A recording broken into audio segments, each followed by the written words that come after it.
punto del tema, pues, sería al principio de la clase siguiente con el profesor, con el vicepresidente.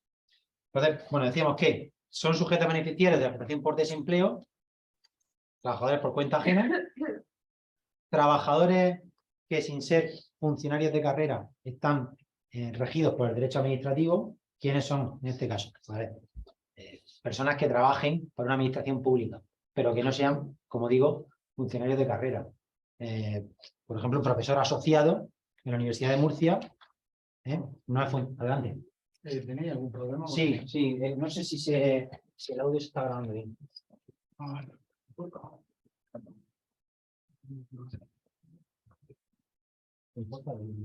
Sí, sí. Sí. Bueno, la sesión cuestión experimental del departamento me estoy grabando yo solo, no vosotros, ¿vale? Entonces, Hola, escucho. Perfecto. Está funcionando todo bien. Todo correcto, ¿no? Muchas gracias. No. Que no tenía claro. Vale, hasta luego. Estamos comentando personas beneficiarias dentro de prestación por desempleo, quienes trabajadores por cuenta ajena. Luego, otros trabajadores que están sujetos por derecho administrativo. ¿Quiénes? Pues quienes trabajan por una administración pública, por ejemplo, profesor asociado en la Universidad de Murcia, trabaja por una administración pública. Y tiene un contrato de trabajo, tiene una relación laboral, no es una relación funcionarial, pero está regido por el derecho administrativo. ¿De acuerdo? Incluso funcionarios que trabajan como interinos también estarían incluidos como beneficiarios. Estarían excluidos, por otra parte, funcionarios de carrera, es decir, quienes han tomado ya posesión de su plaza de forma definitiva. ¿Vale? También estarían incluidos, pues, para esta prestación, los socios trabajadores de cooperativas, de sociedades laborales e incluso trabajadores por cuenta ajena que no están incluidos en el régimen general, pero sí en el régimen especial de trabajadores del mar. ¿Hasta aquí bien? Bueno. Entonces, cuando hablábamos de trabajadores por cuenta ajena, hasta ahora, hasta el año anterior, pues en cuanto a las exclusiones, referíamos a un supuesto de un sistema especial que era el de empleados de hogar, ¿vale? Ya sabemos que eso ha cambiado. ¿Recordáis que eso cambió? Comentamos algo al principio de las clases. Voy a refrescarlo. En su día, o sea, nunca, hasta hace escasamente un año, quien trabajara como empleado de hogar tenía derecho a prestación por desempleo, ¿vale? Pero esa cuestión llegó al Tribunal de Justicia de la Unión Europea.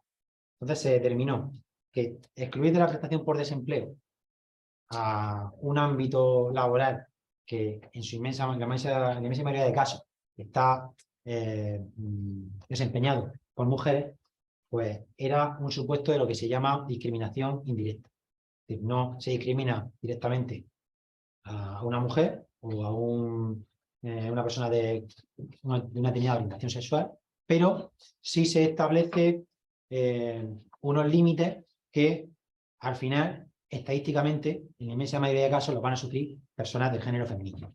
Entonces, se consideró que eso era contrario al principio de igualdad efectiva y,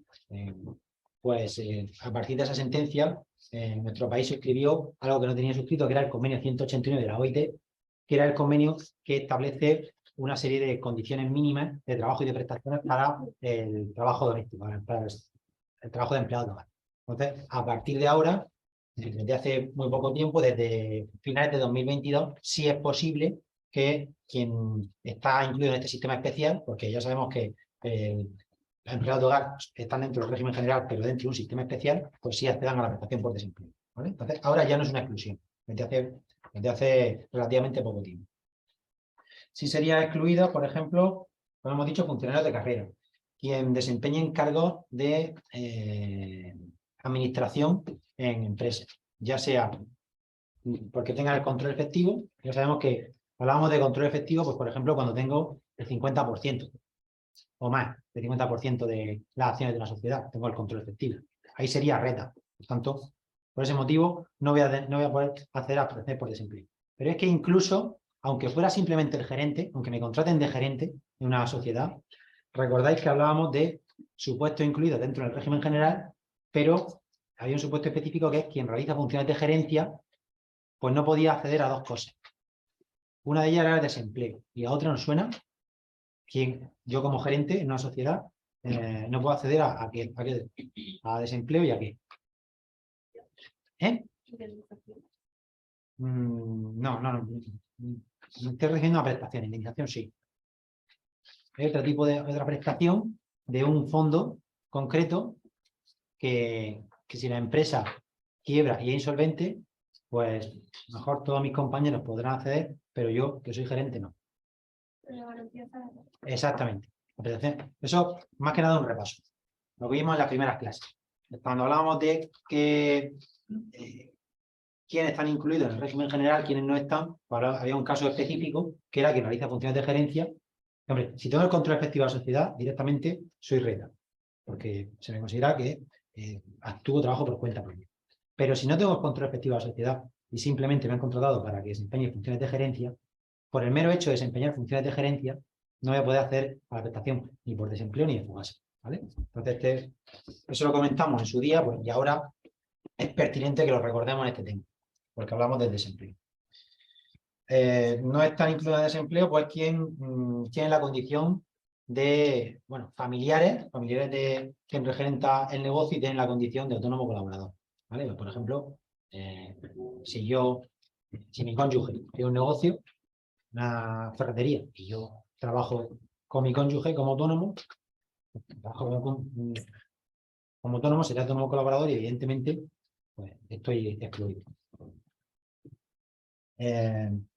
Quien trabaja en base a una beca de investigación, ¿vale? Que no es lo mismo un contrato de investigación, un contrato predoctoral, un contrato postdoctoral, porque hay contratos que trabajar sin contrato en base al amparo de una beca. Ahí tampoco tendría derecho a la prestación por desempleo.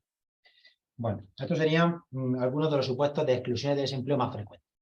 Fundamentalmente tenemos que quedarnos con eso, con que van a tener derecho los trabajadores por cuenta ajena, quienes no son funcionarios de carrera, pero trabajan para la administración pública, en cierto modo sujetos al derecho administrativo, así, es decir, interinos o personal laboral para la administración, y socios trabajadores de cooperativas, de sociedades laborales,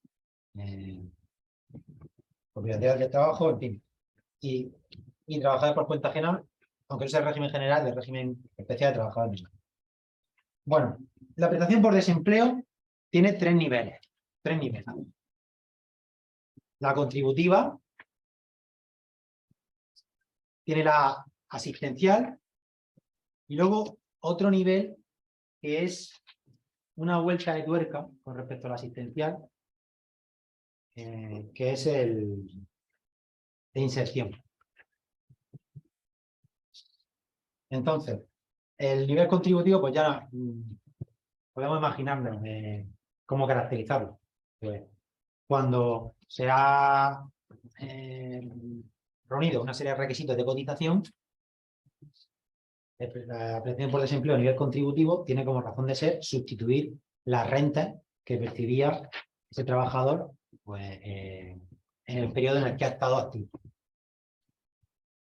El nivel asistencial, eso tiene mucho que ver con lo que hablábamos con el modelo de Beveridge, con el modelo universalista, ¿vale? Cuando no se puede acceder al nivel contributivo, pues, y se está además en una situación pues, de carencia de renta, veremos que el nivel asistencial recoge una serie de requisitos, pues, a partir de cierta edad, a partir de personas con cargas familiares, personas que han cotizado pero no lo suficiente y quedan desamparadas. En fin, hay una serie de supuestos que cualquiera que cumpla esos requisitos pues percibirá esa prestación que es asistencial.